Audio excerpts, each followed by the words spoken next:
Yo, what is up? Your boy Sky Money is back from hugging the block in Austria. And today we are going over 7 tips and tricks for traveling with your gear so that you can always, no matter where you go, you can always bring the sauce.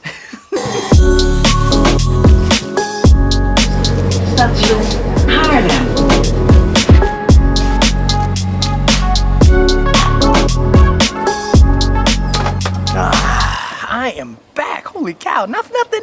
It feels great to be back home, pimp. And now before we get into the video, first of all, how y'all doing? Like, what y'all up to? Did y'all miss me? If not, it's cool, I understand. I know y'all a bunch of thugs.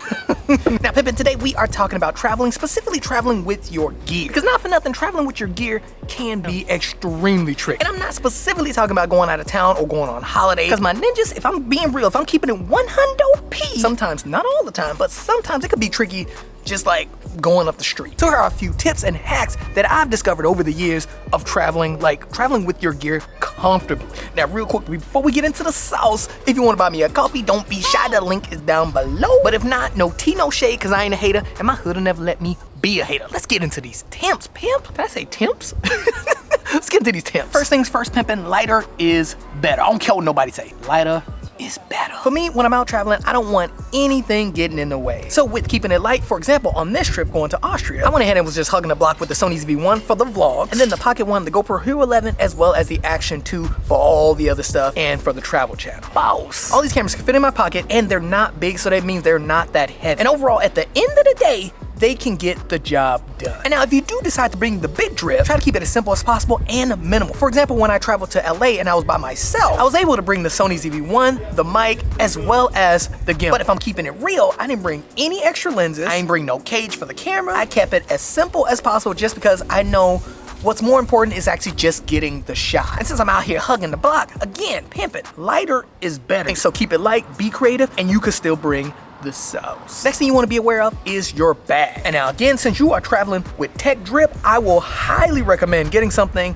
waterproof or weatherproof. Because pimping, not for nothing, there is nothing worse than going out and then getting all of your drip just ruined from like the rain or the snow. And also when it comes to the size, I would stick to like a medium size bag, nothing too big, just because you don't want to have to be like lugging this thing around all, like I'm telling y'all, your back be hurt. I also recommend just like a couple of small bags, just so that you can keep things a bit organized. I literally use glass bags. Like, you know how you get your sunglasses, those little bags that you get your sunglasses in? I literally use them. I've been using them for years and they work amazing. And lastly, when it comes to the bag, I would try to get something that zips up from the back. Now, pimping, I think that that is crucial just because you never know where you are. People will unzip your bag while you just standing in line somewhere. So be mindful, get something that unzips from the back. Also, when you're looking for a bag, I highly recommend you go to the actual store and try bags out. If you can order it online, great. But first, check out the bag first. I went through like 3 or 4 bags before I got something that I really like. So check them out in person. Sometimes these bags are just really heavy, so keep that in mind. Next tip for traveling with gear is definitely bring a hard drive. Something small, something portable like this SanDisk 2 terabyte drive. And I'm gonna go ahead and say it, but I highly recommend getting an SSD drive, which means it's a solid state drive and it does not have any spinning disk in it, just in case you drop it. Because pimping, if you drop a drive hard enough that's spinning like, you know, one of them old drives, you can kiss all that footage, all that stuff goodbye. So I highly recommend getting something portable and sturdy, because this one, like this one right here is durable, like it is solid. And now again, I highly recommend getting something portable and to actually bring the, even if you don't bring a computer, like I did not bring a laptop with me, but I still bought the drive only because I know that I can use the hotel's computers to transfer the footage over. And the reason you want to transfer footage is because things happen all the time. So definitely bring a drive. I'm telling you, you will not be disappointed just bringing a backup hard drive, like an SSD portable hard drive. Nothing big, nothing crazy, just a portable drive. And my ninjas, I swear you will thank me later. Like for real, you're welcome. And now pimpin', if you are keeping things light and you're not bringing any big drip, I highly recommend bringing a selfie stick. They're great to use if you want to use your cell phone to vlog, the ZV-1, or any of these smaller camera or mid-range cameras. they are like solid to you. And I know this might sound odd, but for the most part, the reason I say bring a selfie stick is because it can double as a tripod. Boss. I always bring the Insta360 extendable selfie stick, even though I'm not bringing a 360 camera. I go ahead and put it in the bag because it doesn't take up too much space, it's extremely light, and it is flexible. So when I was out vlogging in Austria with the Sony ZV-1, I just stuck it on the Sony ZV-1, screwed it in, and then just extended it out, popped out the feet, and there I go.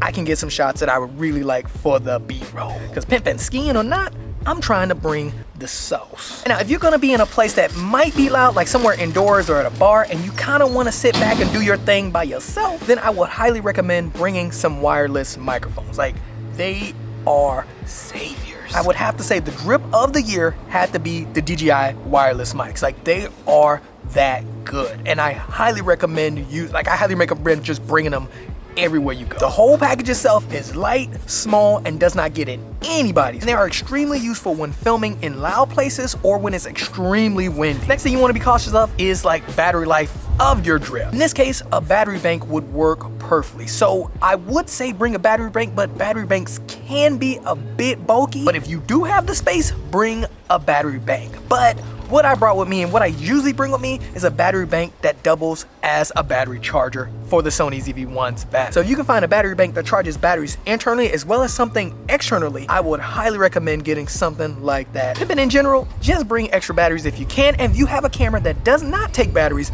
bring a battery bank. Pimpin', it is worth it. It's worth not having your camera die when you need it the most. Boss. So extra batteries or a battery bank are must-haves. And then pimpin', lastly, I will have to say, bring some kind of cleaning cloth. And I'm specifically talking about a cleaning cloth for your lenses because sometimes when I walk into cafes, the lens just fog up like quick. Other times I'm outside and I get splashed or rained on.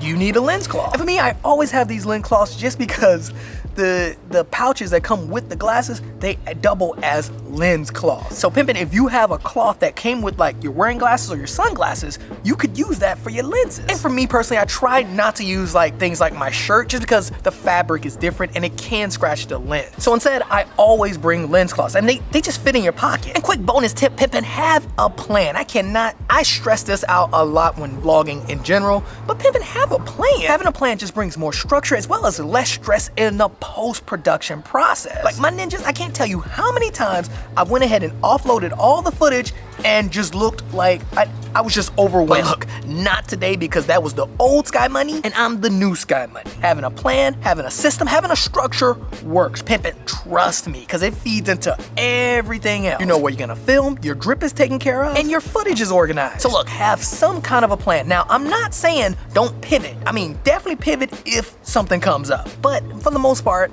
have a plan. If you don't, you're gonna get home, offload that footage, and be so overwhelmed that basically you just ain't gonna edit nothing. I cannot tell you how many times that has happened to me like last year. But ever since I started planning my videos, having a structure, I could see the difference. Like pimpin', just the difference in post-production. Like it really does matter. And now my ninjas, that is it. Those are my tips for traveling with your gear, as well as what gear you should possibly use to keep it simple, light, and fun. So look, go out right now, start hugging the block, and start bringing the sauce. And now if you enjoyed the video, like, comment, and subscribe. And if you want to buy me a coffee, pimpin', don't be shy, the link is down below. And now get out there and go hug the block like a boss. Thanks again for watching, I will see you in the next one.